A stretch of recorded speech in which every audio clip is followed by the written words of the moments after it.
तो अधिकतम सजा 2 साल की ही होती थी और कोर्ट के द्वारा निर्धारित आर्थिक दंड का जो है उसको भुगतान करना पड़ता। लेकिन क्या हुआ कि हिट एंड रन के केस लगातार बढ़ते जा रहे हैं। तो ऐसी स्थिति में भारत सरकार के द्वारा जो आईपीसी को चेंज किया गया, इंडियन पिनल कोड को चेंज किया गया, इनकी धारा को भी चेंज किया गया। तो इसमें कुछ अपराधों को जोड़ा, कुछ अपराधों को हटाया भी। जैसे मॉब लिंचिंग से संबंधित इंडियन पिनल कोड में कोई कानून नहीं था, तो अब जो भारतीय न्याय संहिता उसका स्थान लेगी आईपीसी का, तो उसमें आईपीसी में जो है मॉब लिंचिंग के संबंधित कानून बनाया गया है और एलजीबीटी के अधिकार संबंधित या अपराध से संबंधित कुछ कानून बनाए गए हैं। ये कि बीएनसी यानी कि भारतीय न्याय संहिता में हिट एंड रन से संबंधित एक ही धारा बना दी गई। पहले 3 धारा थी आईपीसी में हिट एंड रन से संबंधित थी, लेकिन वहीं भारतीय न्याय संहिता जो आईपीसी का स्थान लेगी, आईपीसी का स्थान लिए, यानी भारतीय न्याय संहिता की धारा 106 की सब क्लॉज ए के अनुसार ये है कि यदि कोई चालक के द्वारा या ड्राइवर के द्वारा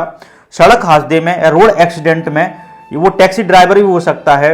बस ड्राइवर भी हो सकता है, ट्रक ड्राइवर भी हो सकता है, बस ड्राइवर भी, डंपर ड्राइवर भी हो सकता है, टैक्सी ड्राइवर भी हो सकता है, ऑटो ड्राइवर भी हो सकता है, या 2 पहिया जो वाहन चालक भी हो सकता है, उसके द्वारा रोड एक्सीडेंट में किसी व्यक्ति की दुर्घटना हो जाती है और ये इंटेंशनली नहीं है, मतलब गैर इरादतन तरीके से हत्या होती है। और मतलब यही है कि लापरवाही से गाड़ी चला रहा था, जानबूझकर गाड़ी चला रहा था। तो ऐसी स्थिति में अगर रोड एक्सीडेंट में किसी व्यक्ति की मौत हो जाती है, यानी कि पीड़ित की मौत हो जाती है, और वो व्यक्ति स्पॉट पर भी तुरंत एक्सीडेंट के बाद, यानी कि रोड एक्सीडेंट के बाद सीधा जो है नज़दीकी थाने में या पुलिस को इन्फॉर्म करता है या मजिस्ट्रेट को इन्फॉर्म करता है, तो ऐसी स्थिति में अधिकतम जो सजा जो उस ड्राइवर को मिलेगी 5 साल की सजा का प्रावधान है। भारतीय न्याय संहिता की धारा 106A के तहत 5 साल की अधिकतम सजा उसको होगी। रोड एक्सीडेंट में किसी की मौत हो जाती है और वो पुलिस, नजदीकी पुलिस स्टेशन को या मजिस्ट्रेट को सूचित कर देता है। लेकिन यहीं पर क्या होता है कि दूसरी धारा 106B, यानी कि 106B जो धारा है उसमें ये प्रोविजन है, इसे 106(2) भी कहा जाता है। इसमें ये प्रोविजन है, यदि कोई ड्राइवर गैर इरादतन तरीके से, यानी कि नॉन इंटेंशनली,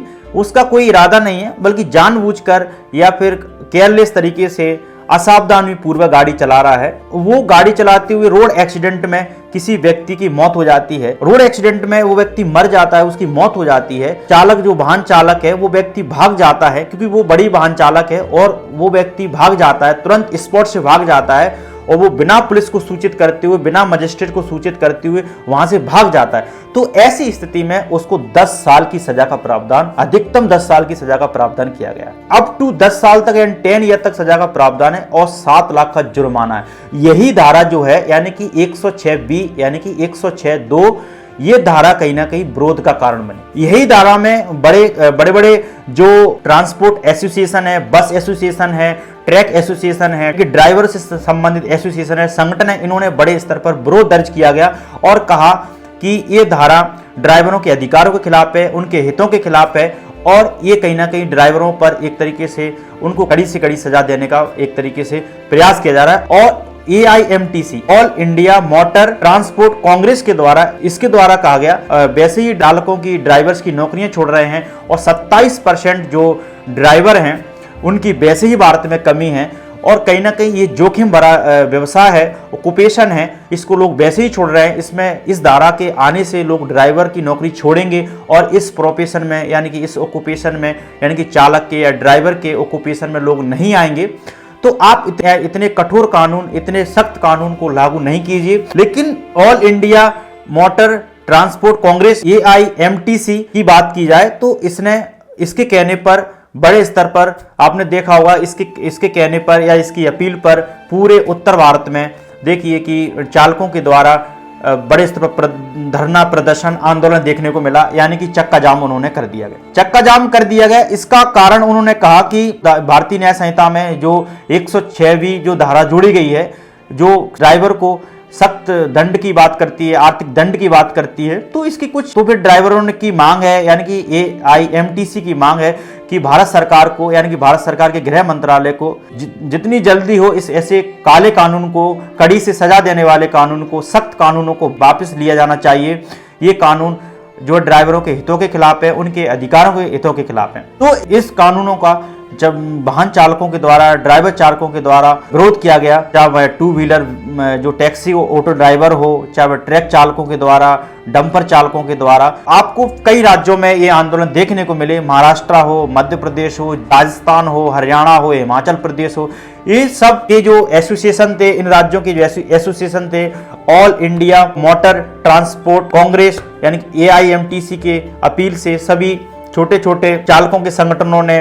एसोसिएशन ने विरोध किया गया। उत्तर भारत में ये आंदोलन दक्षिण भारत की तुलना में अधिक सक्रिय देखने को मिला, लेकिन इसका प्रतिकूल प्रभाव आम लोगों की जिंदगी पर पड़ा, क्योंकि जब चक्का जाम हो गया, जब डंपर नहीं चल रहे, ट्रक नहीं चल रहे, वाहन नहीं चल रहे, और तो इससे कहीं ना कहीं वस्तु सेवाओं की आवागमन में बाधा हुई। जैसे आपने देखा होगा कि पेट्रोल डीजल की किल्लत होने लगी और पेट्रोल पंप पर लोगों की भीड़ होने लगी इकट्ठी, तो और वहीं पर दूध की सप्लाई बंद हो गई। ड्राइवरों ने जब स्कूल वाहन चलाना बंद कर दिए तो बच्चों भी एक स्थान से दूसरे स्थान से स्कूल नहीं जा रहे, और फल सब्जियों का आवागमन भी रुक गया। कहीं ना कहीं सप्लाई चेन, जो एक तरह की सप्लाई चेन थी, वो कहीं ना कहीं बाधित हो गई, रुक गई। तो 2-3 दिन में ही कहीं ना कहीं ये परेशानियां बढ़ती गई, और फिर भारत सरकार ने AIMTC और बहुत से जो ट्रक चालक है, बस चालक है, उनके एसोसिएशन संगठनों से संपर्क किया और फिर एक आम सहमति बनी। तो AIMTC और गृह मंत्रालय की भी सहमति बनी कि अभी हम इन कानूनों को लागू नहीं करते हैं, और ये कानून अभी जो है कानून बने हैं, लेकिन हम इस कानूनों को लागू नहीं करते हैं। और जब हम इन कानूनों को लागू करेंगे तो AIMTC यानी कि जो ट्रक एसोसिएशन, बस एसोसिएशन का एक ट्रांसपोर्ट एसोसिएशन का एक बड़ा संगठन है, और इस तरीके से उसकी सलाह परामर्श से ही इस कानूनों को जो हम लागू करेंगे। तो अभी ये कानून लागू नहीं होते, तो AIMTC के कहने पर ही, अपील से ही ये आंदोलन आगे बढ़ा था, यानी कि आंदोलन किया था चालकों के द्वारा। अब ये आंदोलन को वापस ले लिया गया। तो अभी कोई आंदोलन अभी देखने को नहीं मिला, अभी कोई चक्का जाम नहीं है, लेकिन 4 जनवरी को गृह मंत्रालय और AIMTC की भी सहमति बनी। लेकिन सहमति ये बनी है कि AIMTC की मांग ये है कि इस प्रकार के कानून, यानी कि इतनी सख्त सजा ड्राइवर्स को नहीं दी जानी चाहिए, यानी कि हिट एंड रन के मामले में इतनी कठोर सजा और इतने 7 लाख के आर्थिक दंड का प्रावधान नहीं किया जाना चाहिए। जो AIMTC ड्राइवर, बस चालकों का ये कहना है, ट्रक चालकों का ये कहना है कि AIMTC का ये कहना है, हिट एंड रन के मामले में आप देखिए कि दुनिया में कठोर कानून है, विदेशों में इसको लेकर बड़े कठोर कानून है। तो भारत में नॉर्मल 2 ही साल की सजा थी अगर सड़क दुर्घटना में किसी चालक के द्वारा, रोड एक्सीडेंट में, अर्थात हिट एंड रन के मामले में, यानी कि तुरंत एक्सीडेंट हुआ और तुरंत ड्राइवर वहां से भाग जाता था, तो टक्कर मारकर भाग जाना, तो ये केस हिट एंड रन का मामला माना जाता था। तो ऐसी स्थिति में ट्रक ड्राइवर को एक तो पहचान करने में प्रॉब्लम आती थी, दूसरा जो ट्रक ड्राइवर को 2 ही साल की सजा होती थी अगर पकड़ जाता है। लेकिन विदेशों में क्या है, इसको लेकर कठोर कानून है। तो कठोर कानून, तो ड्राइवरों की मांग है कि आपने जो नए कानून लाए हैं, जो हिट एंड रन के मामले में जो नया कानून लाया है, विदेशी कानूनों की तर्ज पर लाए हैं। तो उन्होंने कहा कि विदेशी देशों में, आप देखिए विदेशों की तर्ज पर आप लाए हैं, डेवलप कंट्री के, यानी कि जो विकसित देश हैं, अमेरिका हो, यूरोप के कंट्री हो, जापान हो, चाइना हो, इन देशों की तर्ज पर आप कानून लाए हैं। तो उन देशों में परिवहन की और यातायात के नियमों, परिवहन बुनियादी सिस्टम, अच्छी पक्की सड़कें हैं, और यातायात के नियम इस तरीके के विकसित देशों में जो फॉलो किए जाते हैं वो भारत में नहीं किए जाते हैं। भारत में अच्छी सड़कें भी नहीं है, बुनियादी ढांचा भी नहीं है। तो आप विदेशी तर्ज पर, विदेशों में ये सुविधा अधिक है, यानी कि सड़क से लेकर, ट्रैफिक से लेकर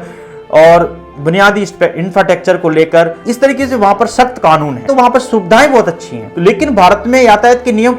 लागू ही नहीं होते हैं, सुविधा भी ठीक नहीं है। तो आप विदेशी तर्ज पर ऐसे कानून नहीं बना सकते। आपको अगर ऐसे कानून बनाना ही है तो फिर आप जो है भारत में विदेशी तर्ज पर भी कहीं ना कहीं बुनियादी इंफ्रास्ट्रक्चर, ट्रैफिक के नियमों को भी लागू कीजिए, तब आप ये कानून बना सकते हैं। AIMTC ने ये भी कहा कि लगभग आप ऐसे कानून ला रहे हैं, सख्त कानून ला रहे हैं, कठोर कानून ला रहे हैं, वैसे भी 27% जो ड्राइवरों की कमी भारत में है, और लोग इस प्रोफेशन में आना नहीं चाहते, और इस कानून से तो डर से और लोग प्रोफेशन में नहीं आएंगे, छोड़ देंगे जितने भी लोग प्रोफेशन में हैं। तो कहीं ना कहीं ऐसे कानून को जल्द ही वापस ले जाना चाहिए। जैसे विदेशों में क्या है कि कठोर दंड का प्रावधान है। जैसे साउथ कोरिया एक कंट्री है, उस देश में अगर कोई व्यक्ति रोड एक्सीडेंट में किसी की मौत हो जाती है चालक के द्वारा, ड्राइवर के द्वारा तो मृत्यु दंड तक का प्रावधान है, यानी कि मौत की सजा तक का प्रावधान है। वहीं अगर बांग्लादेश की बात की जाए तो बांग्लादेश में क्या है, अगर रोड एक्सीडेंट में किसी व्यक्ति की या घायल जो विक्टिम है उसकी मौत हो जाती है, जिस वाहन चालक से मौत हुई है, जिस वाहन चालक के द्वारा मौत हुई है, यानी कि ट्रक ड्राइवर हो सकता है, बस ड्राइवर हो सकता है, 2 पहिया वाहन चालक हो सकता है, उसके द्वारा मौत हुई है, तो वहां पर उसको स्पॉट पर रुकना होता है और स्पॉट पर रुककर पुलिस को बुलाया जाता है, पुलिस को तुरंत इन्फॉर्म किया जाता है। तो ऐसी स्थिति में वहां भी बांग्लादेश में भी मृत्यु दंड का प्रावधान है। अगर वो हिट रन के केस में मारकर भाग जाता है, हिट एंड रन, तो उसने टक्कर मारी और वहां से भाग गया, तो पुलिस को इन्फॉर्म नहीं किया, तो ऐसी स्थिति में उसको मृत्यु दंड दिया जा सकता है।